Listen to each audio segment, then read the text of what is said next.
Désolée, je dois le faire en 2 fois parce que en fait, je suis arrivée au bout de la possibilité de contenance de mes vidéos faites avec le smartphone. Donc voilà, ça sera en 2 parties. Alors, j'en étais donc que vous vous identifiez à ce que les autres vibrent vous concernant. Et donc, vous vous identifiez également à la structure de vos 2 parents finalement, parce que c'est votre choix au moment de l'incarnation, voilà, comme je l'ai précisé dans la première vidéo. Donc avant de laisser entrer en soi votre être et votre inspiration profonde à devenir, etc., etc., faut-il encore lâcher tout ce que le mental vous a fait croire que vous êtes. Voilà, comme vous êtes que ces constructions-là, plus les constructions de vos ancêtres, etc., et des croyances véhiculées dans votre ADN finalement. Il est vraiment primordial de comprendre tout cela et donc de se regarder avec honnêteté, c'est le seul moyen parce qu'avant d'être un être, une personne consciente, vous êtes d'abord juste donc de la branlette mentale, voilà.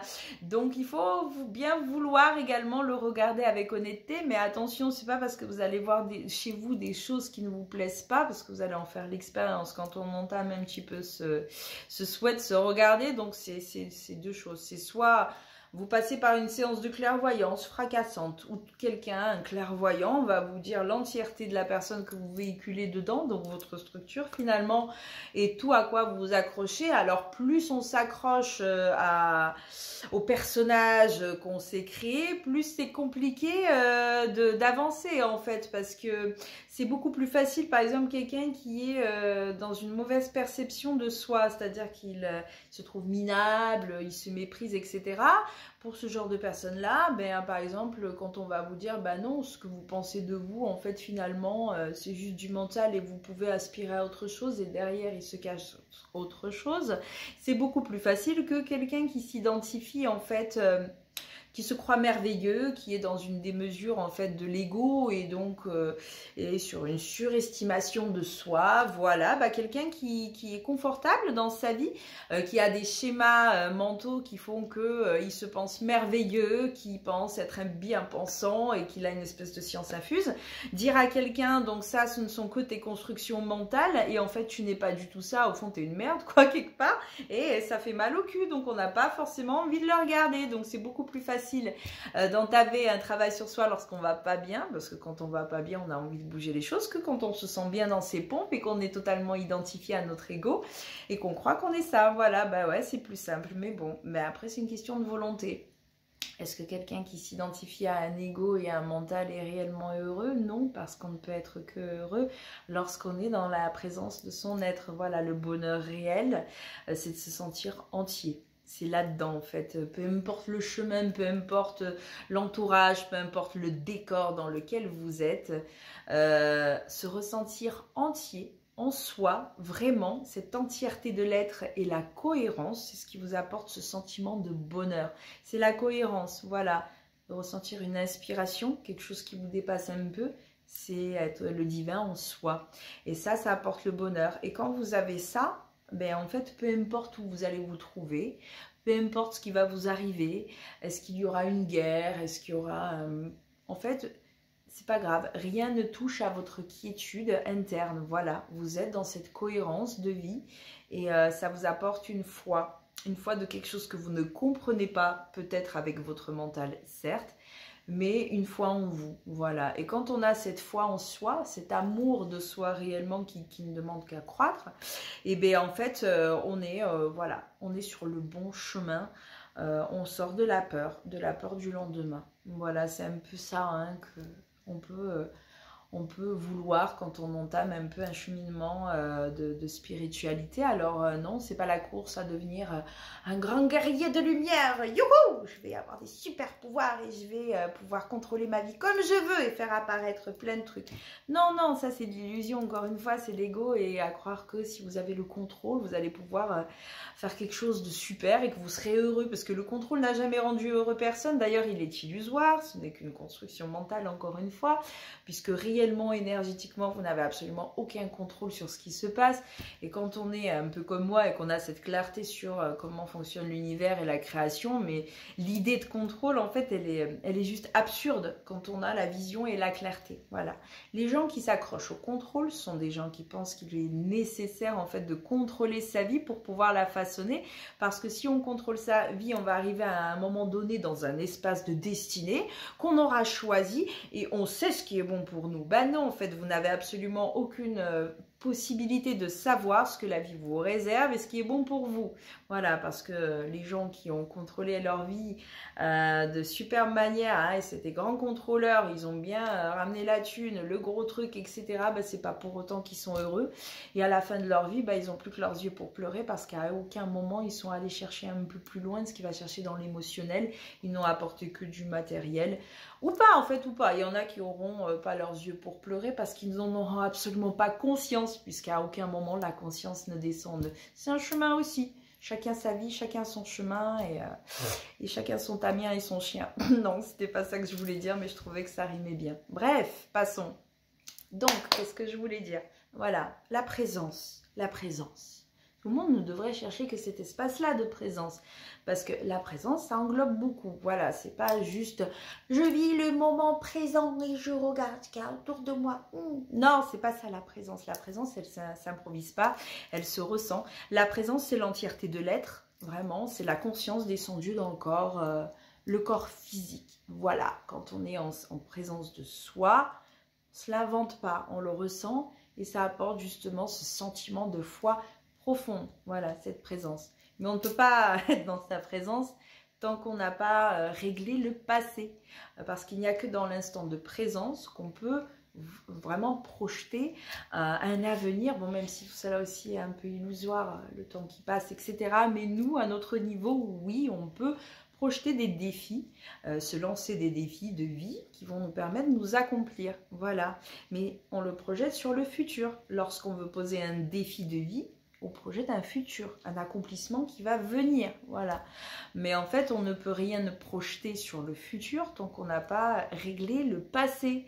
Et en fait, c'est là que c'est un petit peu difficile, c'est que le chemin vraiment, le chemin de déconstruction mentale de nos schémas, il est long et périlleux, et en fonction de chacun. Vraiment, chacun à son niveau de conscience, il y a des gens qui vont passer 20 ans de leur vie. Parce qu'à un moment donné, ils vont croire que c'est bon, ils y sont, et en fait, ils vont se rendre compte que la vie leur repropose de regarder encore et encore. Moi, des fois, je crois que j'ai dépassé des trucs. Non, j'ai dépassé des choses que j'ai entamées, mais vraiment à mon niveau de suffisance de ce que je pouvais dépasser à ce moment-là. Et comme ma conscience évolue chaque jour, bah, il y a des espaces de résolution qui vont m'être accessibles beaucoup plus tard, parce que ma conscience va me le permettre. Mais l'univers, enfin vous n'allez pas vous proposer un truc que vous ne pouvez pas dépasser. Vous voyez, sinon ça n'a aucune cohérence.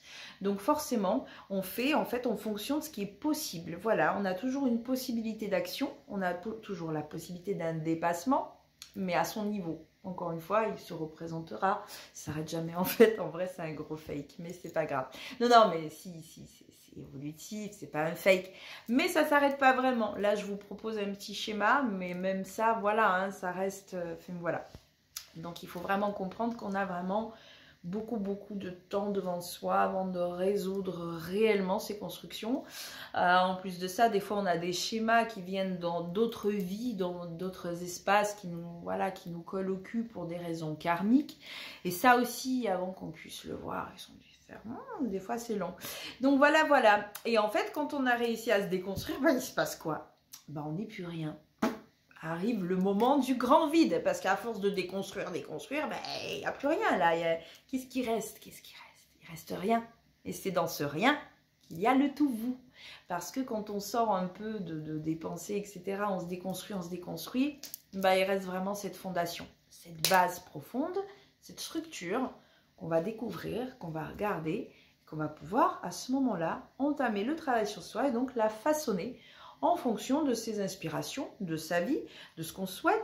Là, en fait, émerge réellement votre libre arbitre à mettre de la nuance, à polariser votre structure. Mais tant que vous ne voyez pas votre structure, vous ne pouvez pas la polariser, vous ne pouvez pas la nuancer. Vous pensez bien qu'on ne peut pas travailler sur quelque chose qu'on ne voit pas. Et donc c'est ça, se voir, et c'est d'accepter aussi de voir des choses qui ne vous font pas plaisir. Mais encore une fois, attention, ça ne vous définit pas. Vous êtes le schéma de vos parents, vous êtes vos parents, la somme de vos parents. Voilà. Donc c'est pour ça que c'est pas grave. Si on dit à quelqu'un, en fait, t'es quelqu'un de méchant, t'as une méchanceté en toi, tu véhicules des parts sombres ou peut-être des parts de psychotiques ou des trucs dégueulasses, mais c'est pas ça une finalité de vous. Dites, ouais, ok, c'est vrai, j'ai ça en moi. Je vais saisir l'opportunité de le regarder pour essayer de ne pas en faire un truc dégueulasse comme mes parents l'ont fait, par exemple. J'ai pas su cet exemple-là. Vous voyez, il faut regarder dans ce sens-là. Se dire, ok, ouais, plus vite je vais regarder un peu toutes mes merdes et plus vite je vais pouvoir les nettoyer. Donc voilà un peu l'idée. Et quand on a fait tout ça, malheureusement, alors on arrive, vraiment c'est progressif, hein. Bon, je fais beaucoup d'agitation avec mes mains, mais voilà, vous lâchez votre mental et petit à petit ça descend et vraiment c'est progressif. Et il y a un moment de vacillement où on se sent très fragile par rapport à ça. C'est qu'on ne sait plus trop. On ne sait plus ce qu'on était, on ne sait pas ce qu'on veut, on ne sait pas où on en est. Il y a ce moment, voilà, où les choses vont se tasser pour vraiment émerger.